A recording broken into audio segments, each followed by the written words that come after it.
Hello, everyone, and welcome.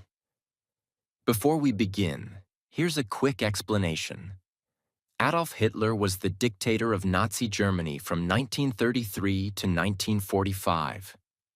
He started World War II, caused the deaths of millions, and led one of the darkest times in human history.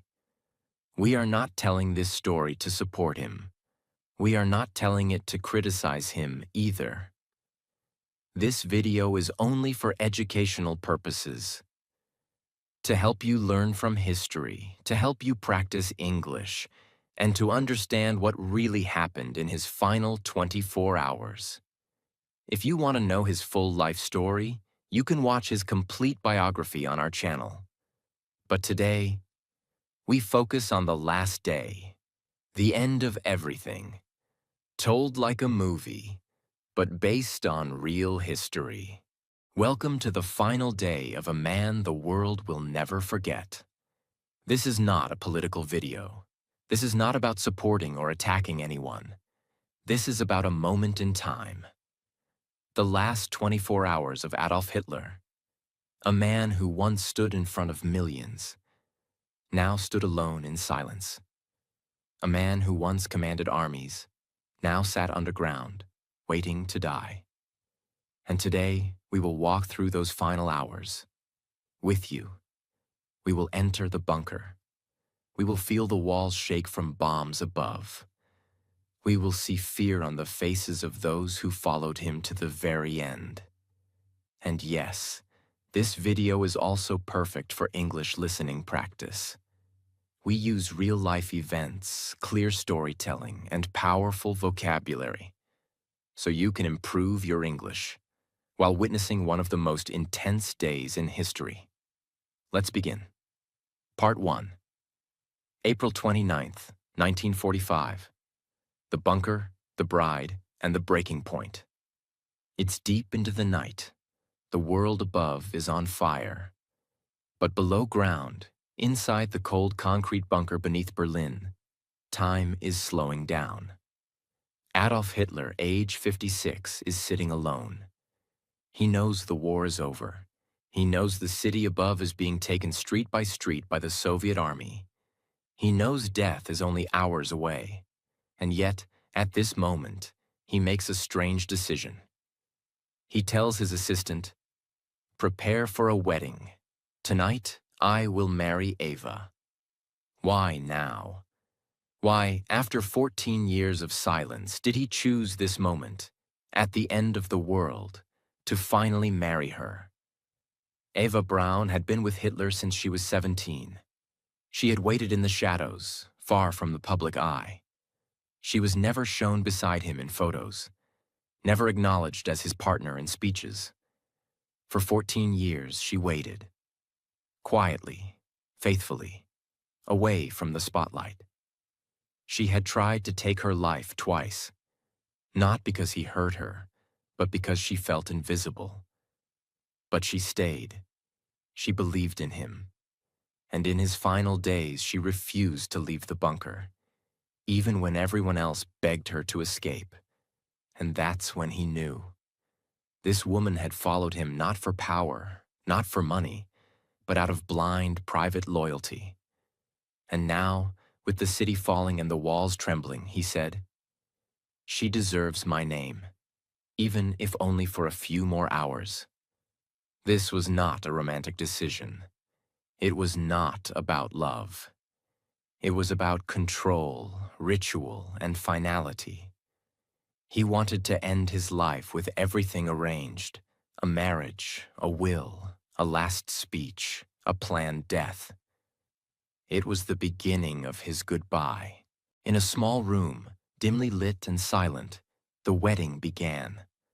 There were no flowers, no music, only the sound of pens scratching on paper and distant explosions above. Eva Braun wore a pale blue silk dress. Her face was calm, too calm. Everyone around her said the same thing. She smiled, like she had accepted everything. Hitler wore a simple black suit. No medals, no uniform. A civil officer stood before them and asked the traditional questions. "Do you take this woman?" He answered, "Yes." And just like that, after 14 years, they were married. The staff tried to celebrate. A small table was set. A bottle of champagne was opened. But no one drank. No one laughed. The air was too heavy. One officer later said, "It felt like a funeral, not a wedding." After the wedding, Hitler walked to a nearby room and sat at his desk. With a shaking hand and dead eyes, he began to dictate his final words. His political testament. His secretary, Traudl Junge, sat across from him and typed every sentence. He didn't say sorry. He didn't cry. He didn't admit failure. Instead, he blamed the Jews for the war. He blamed his own generals for betrayal. He claimed history would understand him, though he would not be alive to see it. And then, he said something very clear. "I do not want my body to be captured. I want it to be burned." He remembered what had happened to Mussolini, whose body was hanged and spat on. He would not allow the same. He signed the document. Slowly, carefully, his last command. It was now close to 5 a.m. After finishing the document, Hitler went to rest. Not to sleep, because no one truly slept that night, but to lie down and wait. Outside, Berlin was breaking. Soviet tanks were smashing through the last Nazi defenses. Buildings were turning into ashes, and above ground, German citizens were running, crying, dying. But inside the bunker, it was like time had stopped. The walls were thick, the air was still. It felt like a world trapped in glass, frozen but shaking with every bomb outside. Eva sat beside him. She held his hand. They didn't speak much. They didn't need to. They both knew. This was their honeymoon and their funeral. Hitler's valet brought him a small breakfast, dry bread, a little honey, and a cup of tea. He didn't eat much. He looked thinner than ever. His face had aged 20 years in a month. His right hand trembled. His eyes were dull. His voice, when he spoke, was soft, almost whispering. He didn't talk about war, or escape, or hope. He just sat in silence, with Eva next to him, sipping tea while bombs shook the earth around them. Then, the message came.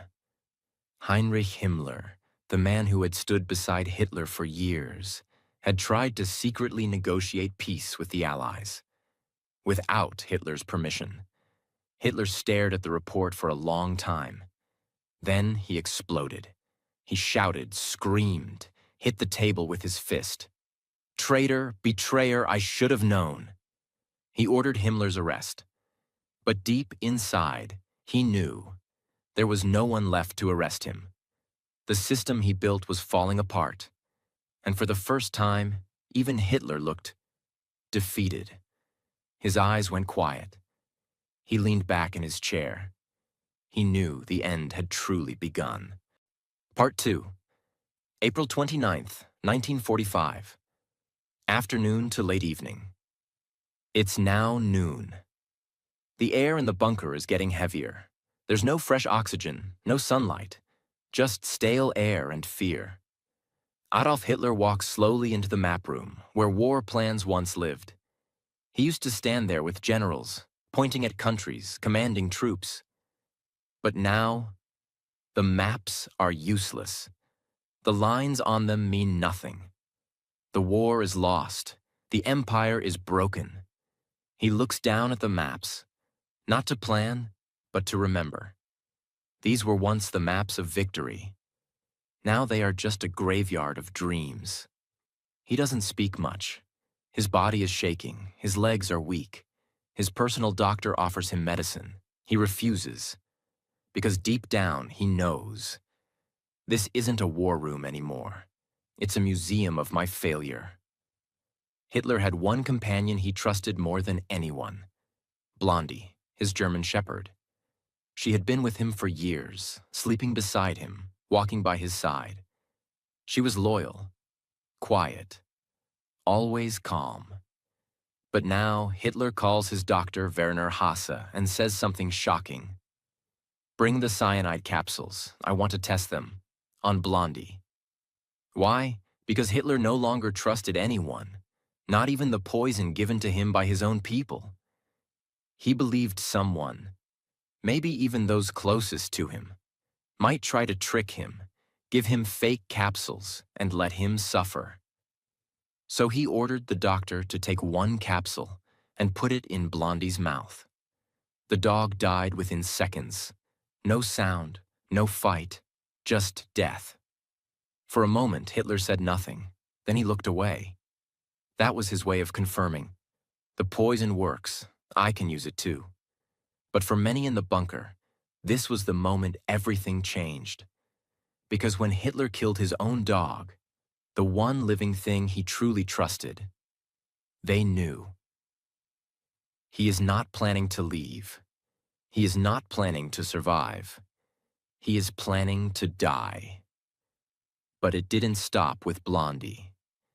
Ava's two Scottish terriers, Wolf and Stasi, were next. The puppies that belonged to Blondie, just a few weeks old, were also killed by Hitler's dog handler. They were poisoned, silently, quickly. Why? Because Hitler didn't want to leave anything behind. No body, no bloodline, no animal, no memory. The bunker was becoming a place of total erasure. If I'm going, he thought, then everything I touched, everything I loved, must vanish too. That afternoon, Hitler gathered his remaining officers. They had all served him for years. Now they stood in front of a man who looked tired, sunken, and already half dead. Some begged him one last time. Mein Führer, we can still escape. There's a plane. We'll hide you in disguise. You can go south. He shook his head slowly. No, I will not run. I will not be captured. He told them, I will stay here. I will die here, in Berlin. Some were shocked. Some were scared. Some were silently relieved, because now they knew they could leave without guilt. He gave permission for others to try to escape through the sewers. Some officers, drivers, and aides prepared to leave that night. Most would die in the attempt. But Hitler? He was done moving, done speaking, done fighting. Back in his room, Hitler sat beside Eva Braun. She had changed her clothes, now wearing a simple dark blue dress, no makeup, no jewelry. She had not cried all day. She had not shown fear. She was ready to die. Hitler looked at her and said, You still have time. You can leave. Go with them. Escape. She smiled gently and replied, No, I stay with you. It was not love. It was not passion. It was loyalty, cold, blind loyalty. They sat in silence. No music, no conversation, just the distant sounds of Berlin collapsing above. Hitler called his secretaries, his aides, his inner circle. One by one, he shook their hands. He didn't give speeches. He didn't say long goodbyes. He simply said, Thank you, you may go now. One secretary, Gerda Christian, later said, He looked like a ghost, but still, somehow, polite. Some wept. Some held his hand longer than they should have. But Hitler kept his face blank, emotionless, calm, as if he were already gone. That moment was the end of a chapter. The people who once surrounded him like a king were now walking away, leaving him alone with his wife and with his death. As strange as it sounds, the night became quiet. Hitler ate a small meal, the same as before, bread and tea. He sat with Eva. They talked very little. Outside, the bombs were getting louder. The Soviets were now just blocks away. Gunfire could be heard above the garden. But inside the bunker, Hitler wasn't moving. He was writing something in his notebook. He wasn't giving orders. He wasn't reading the news. Because the war, his war, was already over.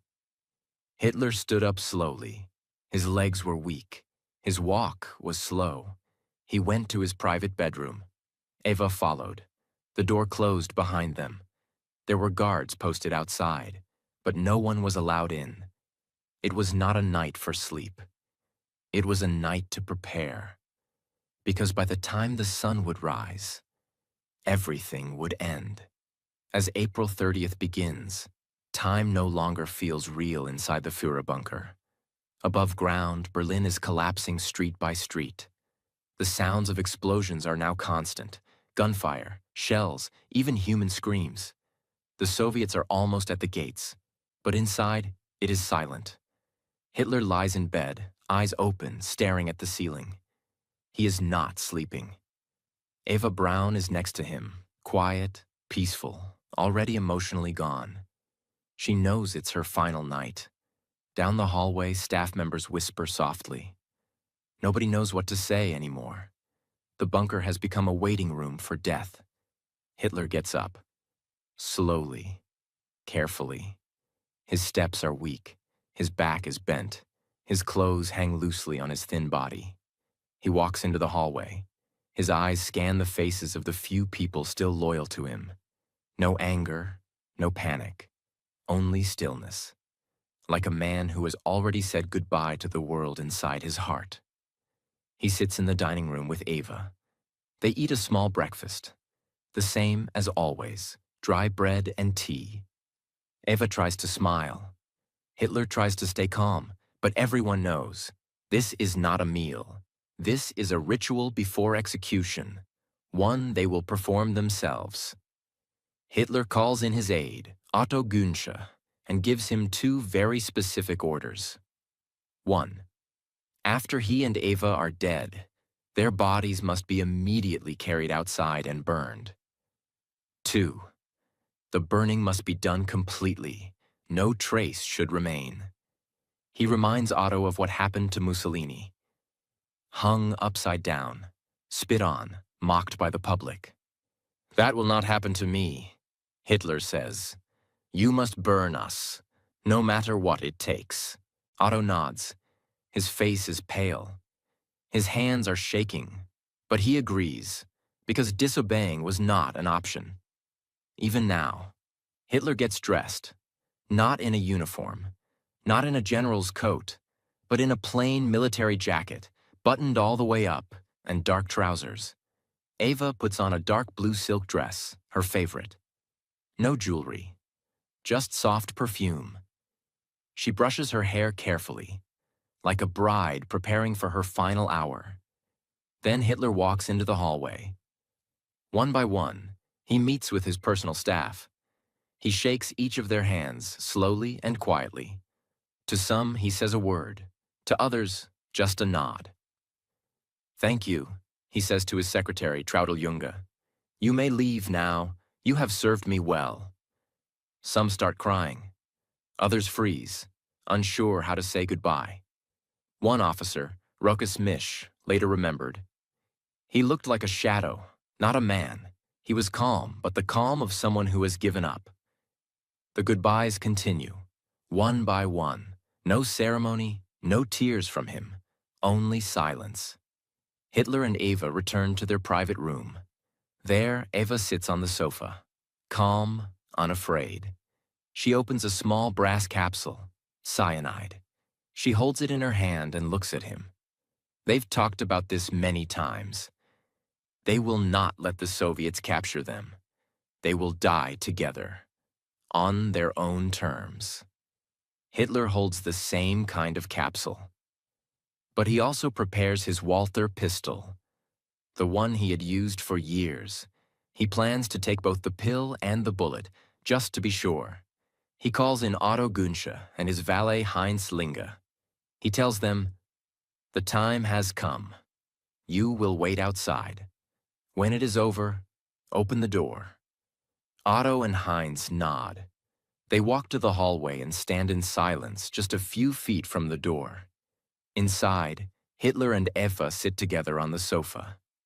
3:30 p.m. The final act. No one sees exactly what happens inside that room, But witnesses standing outside hear only one sound, a single gunshot. Otto and Heinz rush in. What they find will become one of the most talked about scenes in modern history. Hitler is slumped on the sofa. His body is still. There is a small hole in his right temple. The blood has splattered across the floor and wall. Eva lies beside him. There are no wounds, only a faint smell of bitter almonds from the cyanide. They are both dead. The man who once commanded millions is now a lifeless figure in a quiet underground room. Just as ordered, Otto and Heinz begin the process. They wrap both bodies in thick gray blankets. They carry them upstairs, up the narrow staircase, through the tight hallway, and out into the garden behind the chancellery. It is still daylight. The ground is shaking from artillery fire. The Soviets are only blocks away. They place the bodies in a shallow crater near the bunker exit. Then they pour can after can of gasoline over them. Otto takes a match. He lights it, drops it. The flames rise. The bodies begin to burn. No music, no prayer, no soldiers, no flag, just fire, smoke, and silence. They salute the flames, then run back into the bunker as gunfire cracks overhead. Inside, the remaining staff gather. Otto reports, "The Führer is dead. His body has been burned." There is no celebration, no ceremony, just stunned faces, pale skin, and empty eyes. For a moment, nobody speaks. Then someone says, "It's over." And just like that, everything Hitler built, everything he controlled, everything he dreamed, was now ashes in a garden. Part 3. April 30th, 1945, 4 p.m. onward. Outside the bunker, in the garden above, the bodies of Hitler and Eva Braun are still burning. Black smoke rises. The flames are strong at first, but begin to weaken quickly. Why? Because the ground is soaked with rain and the supply of gasoline is limited. They pour more, light it again, but the bodies do not burn completely. Inside the bunker, people wait in silence. Nobody talks about the future. Nobody makes plans. They just sit, frozen in fear, knowing that any moment now, the Soviets could be at the door. Before his death, Hitler had signed his final political statement. In it, he named Admiral Karl Dönitz as the new leader of Germany. Not Himmler, not Goebbels. Dönitz is in northern Germany. When he receives the message, he's shocked and confused. Germany is falling. The war is over. The capital is lost.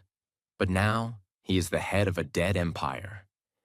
He immediately begins trying to negotiate peace with the Allies, hoping to surrender to the West, not to the Soviets. Inside the Führer bunker, something is different. The man who controlled everything is gone. There are no more orders, no more leadership, no more future. For the people still there, secretaries, cooks, aides, soldiers, the reality begins to hit. We are not part of a government anymore. We are part of a grave. Some people start packing small bags. They grab warm coats, food, water, and maps. They know they need to escape. They know the Soviets are closing in. They know capture might mean torture or death. But there's one problem. There is no clear way out. Now that Hitler is dead, Joseph Goebbels, the Minister of Propaganda, becomes the most senior Nazi official inside the bunker. He is not surprised. He was there when Hitler said goodbye. But Goebbels has no plans to run, no plans to surrender. He calls his wife, Magda, and says, "We will not leave. We will not live in a world without him." Together, they make a terrifying decision. They will die here, and they will kill their 6 children with them. Their decision shocks even the remaining staff. But nobody dares to argue. While Goebbels prepares for death, others are preparing for escape. A group of guards, officers, and bunker staff start planning routes out of Berlin. Some try to use secret tunnels.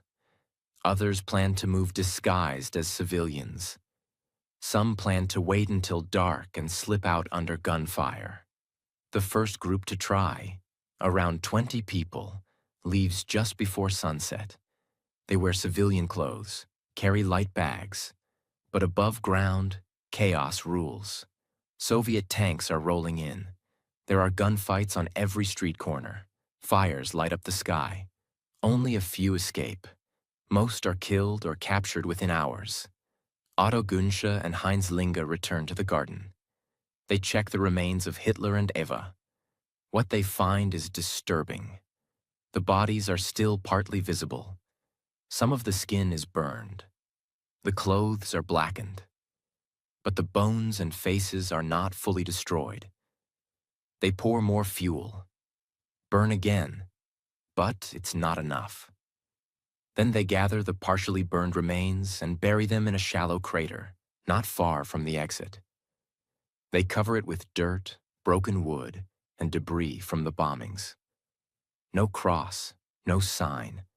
They want the bodies to disappear forever. Back underground, Magda Goebbels gives her children sleeping pills. All 6 of them, between the ages of 4 and 12, fall into deep sleep. They are dressed in clean white clothes. She then brings in an SS doctor who helps her give the children cyanide capsules while they sleep. They die silently, without ever waking up. Then Josef and Magda Goebbels go to the garden, the same place where Hitler and Eva died. They sit together. Josef shoots himself in the head. Magda takes poison. Their bodies are also burned, though not completely. By now, the bunker is becoming a mass graveyard. The bunker is almost empty of hope. The senior leaders are dead. The streets are overrun with Soviets. The sky is full of fire and gunshots. No help is coming. Some people cry, some drink, some pray. Others sit quietly in their rooms staring at the walls. No one knows what will happen next. But one thing is clear. This is no longer a war. It's just the end of everything. Part 4. May 1st to May 9th, 1945. The bunker is now darker than ever. The man it was built to protect is gone. His wife is gone. His dogs, his generals, his closest circle, all either dead or planning their escape. But the war above continues. Soviet soldiers are inside Berlin now, fighting street by street. Bullets fly, grenades explode, bodies fall. Inside the bunker, only a few remain. They are afraid, hungry, trapped. They don't know if they'll be killed or captured. That night, a voice is heard on German radio. It is Admiral Karl Dönitz speaking from northern Germany. He announces that Adolf Hitler has died, but he does not say how. The Führer has fallen in battle, fighting for Germany. That's what he says, but it's not true, and the world knows it. The real cause of death, suicide, is hidden from the public. The Nazi regime wants to protect Hitler's image, even after death. But the truth will soon come out. At last, Soviet troops reach the Reich Chancellery, the building above the Führer bunker. They kill or arrest the last few defenders, then storm the remains of the building. They go downstairs. And there it is, the bunker, cold, dark, half-flooded, filled with smoke, broken furniture, maps on the walls, blood on the floor. They find papers burned in piles, food supplies scattered, beds unmade, poison capsules left behind, and a strange silence. But one thing is missing: Hitler's body. The Soviets search every room. They question survivors. They look in tunnels. They search the garden. And then they find something. In a shallow crater near the bunker entrance, they discover a burned male body with a bullet hole in the skull. A female body, half burned, with no visible wounds. Remnants of clothing, boots, buttons, a dental bridge. The Soviets believe this might be Hitler and Eva Braun. But the bodies are so badly burned, they cannot be confirmed immediately. They collect the remains. They hide them. They take photographs. They begin secret autopsies. Back in Moscow, Soviet leader Joseph Stalin receives the news. He sees the bodies. He hears the reports. But instead of telling the world, he orders silence. Why? Because Stalin wants power over the truth. He thinks, if we don't confirm Hitler's death, the world will remain uncertain. So he says nothing. And by doing that, Stalin starts one of the biggest historical mysteries of all time. With no official Soviet confirmation, the rumors begin to spread. Maybe Hitler didn't die. Maybe he escaped to Argentina. Maybe it was a body double. Maybe the body was fake. Maybe he's hiding, waiting to return. These theories become legends. And even though his staff had seen him dead, even though his body was found, people start believing the lie. Because when truth is hidden, fiction grows. It took decades to confirm everything. But here is what actually happened. 1. Soviet doctors conducted autopsies on the burned bodies. 2. They compared dental records, the most reliable identification method available at the time. 3. Hitler's dental assistant, who survived the war, later confirmed the records. Her testimony matched the burned jawbone found in the garden. That jawbone, with gold bridgework, was Hitler's. The Soviets kept it hidden for over 20 years. Only in the 1990s, after the fall of the Soviet Union, did they finally admit, yes, the body we found was Adolf Hitler. With Hitler gone, Goebbels gone, and Berlin fallen, there was nothing left. On May 7th, Germany signs its official surrender to the Allies. On May 9th, they surrender to the Soviet Union. The war in Europe is over. Nazi Germany is dead. The Third Reich, once powerful, terrifying, global, has ended in a bunker, in silence and flames. The news spreads fast. Newspapers print huge headlines. Hitler dead. Suicide confirmed. Germany surrenders. War in Europe ends. Some people celebrate in the streets. Some cry in private. Some don't believe it at all. Because how could a man who started so much horror end his life in a quiet room with a pill and a gun? It felt empty. It felt too easy. But that's the truth. He didn't die in battle. He didn't face justice. He didn't beg for mercy. He died by his own hand, underground, surrounded by fear, failure, and fire. The Soviets destroyed most of it.